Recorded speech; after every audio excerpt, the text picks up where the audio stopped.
जो रामायण में जीवन को ढाल देगा ना, उसका पाप नजदीक भी नहीं आओगे, क्योंकि पाप कर्म है ही नहीं इसमें कोई। और भागवत पुराण ये सिखाती है कि मृत्यु चाहे तेरा जी कर जवा दिया, मैं तैयार खड़ा हूं।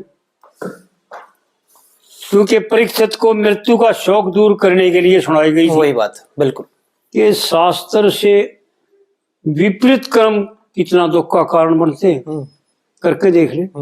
और शास्त्र विहित कर्म इतना सुख का कारण बनते हैं। कोई तो मां नांगली कड़िया नहीं, शास्त्र विहित कर्म करें जा, कोई मां नांगली कड़िया है तेरी कड़िया नहीं जी। और शास्त्र के विरुद्ध चलते तो क्या था। बिल्कुल, ये तो सब जानते हैं कि भाई ईश्वर सत्य है, बाकी संसार मिथ्या है। तो फिर संसार मिथ्या है तो संसार के कार्य भी मिथ्या है, और ईश्वर सत्य है तो ईश्वर के कार्य भी सत्य है। फिर ईश्वर के कार्य शास्त्रों में है, फिर ये शास्त्र गलत कैसे हुए?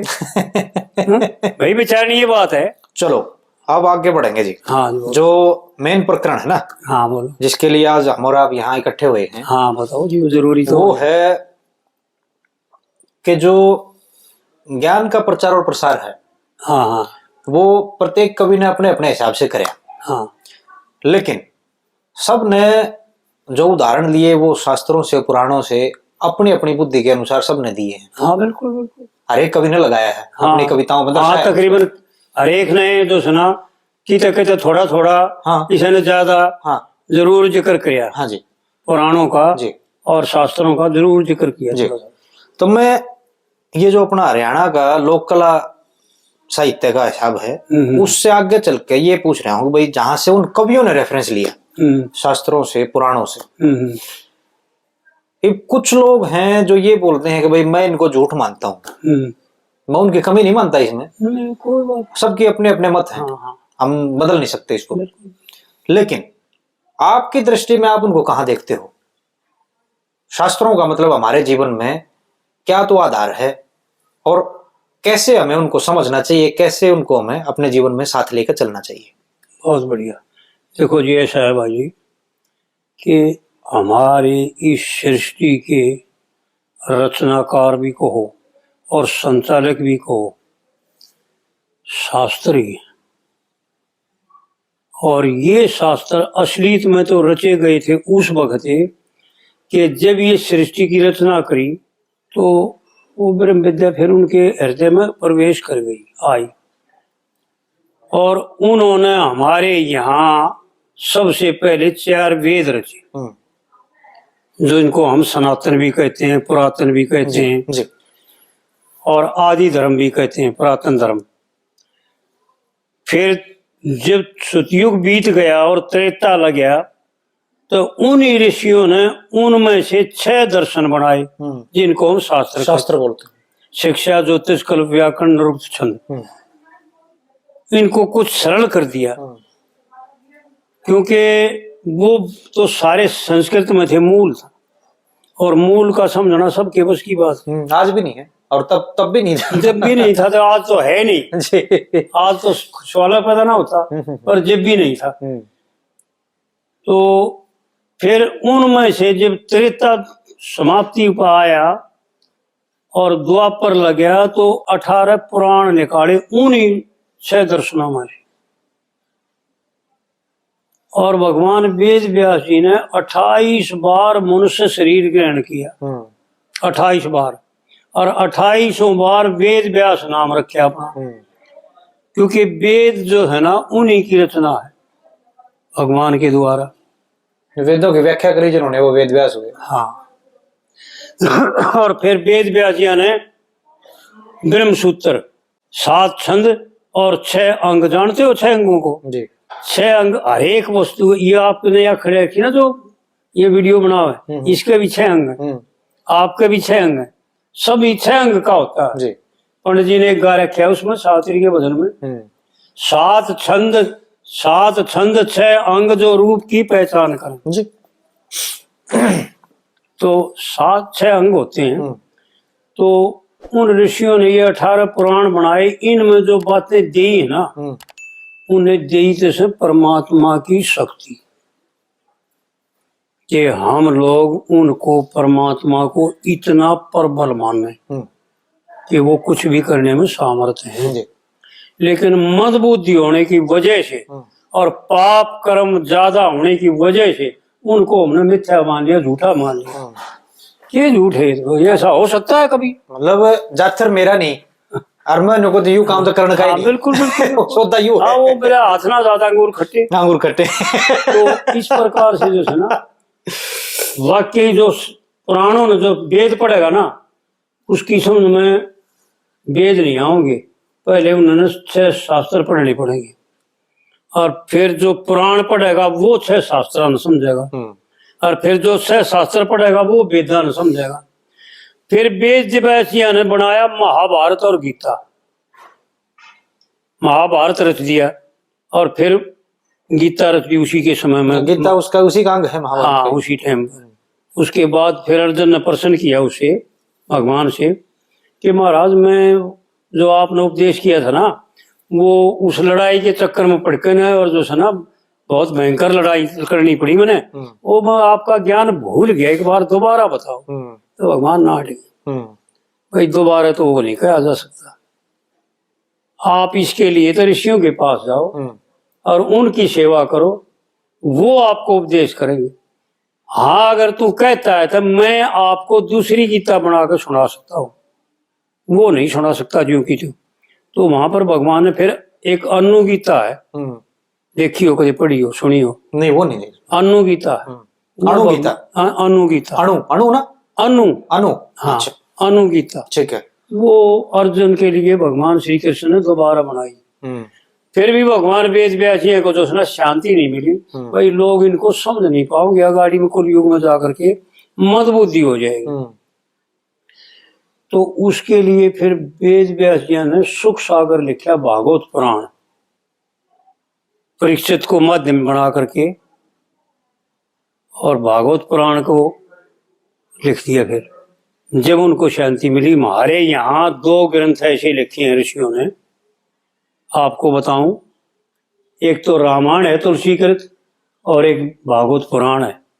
रामायण वाल्मीकि कृत या वाल्मीकि रामायण तो केवल ज्ञान की जी, और सबकी पहुंच नहीं करेगी जी, लेकिन तुलसी जी ने जो रामायण लिखी है ना, तुलसीकृत रामचरितमानस, हाँ, रामचरितमानस, वो क्या बताती है, क्या समझाती है इंसान को कि जीने का मार्ग, जीवन में कैसे जीना चाहिए जी, बाप ने बेटे के साथ कैसा बर्ताव करना चाहिए, बाप बेटे ने बाप के साथ कैसा बर्ताव करना चाहिए, देवर ने भाभी के साथ कैसा बर्ताव करना चाहिए जी।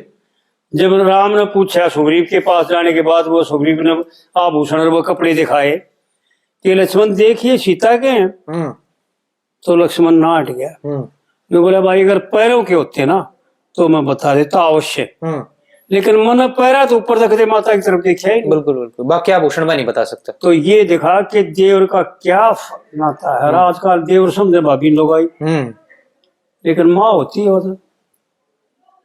ठीक बात। फिर भरत ने ये दिखाया कि बड़ा भाई क्या होता है। सब क्या है ठोकर मार दी जी। जब प्रयागराज पार कर भारद्वाज ऋषि के आश्रम पर गए, तो वहां पर भारद्वाज ऋषि ने उसको बहुत समझाया कि भाई तुम जंगल में दुखी होता है, तू राज करे आ जाएगा। कि महाराज ना, मैंने उसके मिले बिना मैं उसका कसूरवार हो रहा हूँ, गुनाहगार हूँ उसका। वो दंड दे दे तो और अच्छा और मार दे तो और अच्छा, मैं उसके बिना जी नहीं सकता, उससे मिले बिना। तो वहां पर भारद्वाज ऋषि कहते हैं भाई तेरे को 4 पदार्थ है हमारे यहाँ शास्त्रों में, धर्म अर्थ काम मोक्ष। तो यूं कहते हैं भाई तेरे को 4 पदार्थ दे देता हूँ, तू जाकर आज कर मौज ले, वो आ जाए कोई बात ना, उनकी चिंता क्यों करे, वो पूर्ण पुरुष है जी। कि मैं जब बत जाना चाहूँ पूर्ण पुरुष है। और भरत ने उन 4 पदार्थों का त्याग किया, सबसे बड़ा त्याग किया। भरत ने जो त्याग किया ना, ये दिखा दिया कि भाई क्या होता है। पंडित जी ने एक रागनी में गा रखा है कविता में, वो मनुष्य नहीं जो भाई की मेर में कसर गाल जाए, और जब माँ जाए कि मेर करूंगा तो धर्म का तक ताल जाए। हम 2 माया के 5 पूछा दोनों का बनस चाल जाए।